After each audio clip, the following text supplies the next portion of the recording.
जैसे कि मैंने कल आपसे कहा था कि हम एक नया सवेरा अभियान चला रहे हैं, जिसका उद्देश्य है कि अपनी जनपद से इस नशे की प्रवृत्ति के अंधकार को मिटाना। छोटी छोटी सावधानियां अगर हम बरतें, अगर पेरेंट्स माँ बाप बरतें, तो शायद हम अपने बच्चों को इस दलदल में जाने से पूर्व ही रोक सकते हैं। ध्यान दीजिए, आजकल हमारे बच्चों में फ्लूइड जैसा एक लिक्विड, जिसको हम व्हाइटनर कहते हैं, उसको सूंघने की प्रवृत्ति से नशे की शुरुआत होती है। तो पेरेंट्स इस बात का ध्यान रखें कि क्या आपके बच्चे के बस्ते में फ्लूइड है या व्हाइटनर जैसी कोई चीज़ है, क्या उसके रुमाल से थिनर जैसी महक आ रही है।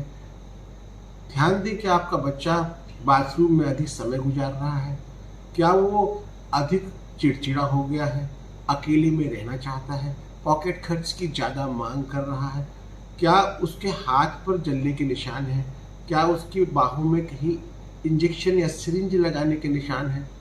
ऐसी छोटी छोटी चीज़ों को अगर आप ध्यान दें, विशेषकर फ्लूइड या व्हाइटनर आपके बच्चे के बस्ते में अगर है, तो ये चेतावनी है, क्योंकि छोटे बच्चों को व्हाइटनर की कोई आवश्यकता नहीं है। हम इस अभियान के अंतर्गत जो इस प्रकार की चीज़ें बेच रहे हैं, ड्रग पैडलर्स जो है, उनके खिलाफ कड़ी कार्रवाई कर रहे हैं। मेडिकल स्टोर्स पर हम सतर्क निगाह रख रहे हैं। साथ ही साथ हम स्टेशनरी की दुकानों पर भी निगाह रख रहे हैं, जो कि फ्लूइड जैसी चीज़ें बच्चों को महंगे दामों में बेच रहे हैं। ये फ्लूइड बहुत ही ऐसा केमिकल है जिसको रुमाल में डालकर बच्चे सूंघते हैं, और ये इनके नर्वस सिस्टम को बुरी तरह से प्रभावित करता है।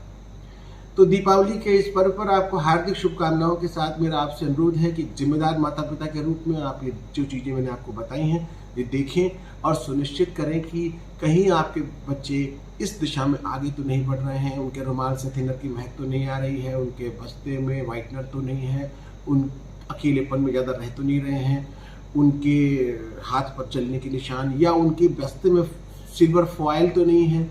ऐसी चीज़ों को अगर आप ध्यान दें, सतर्क माँ बाप के रूप में अपनी जिम्मेदार भूमिका निभाएं, ताकि हम अपनी नई पीढ़ी को इस नशे के अंधेरे में जाने से बचा सकें। आपको एक बार फिर दीपावली की हार्दिक शुभकामनाएं।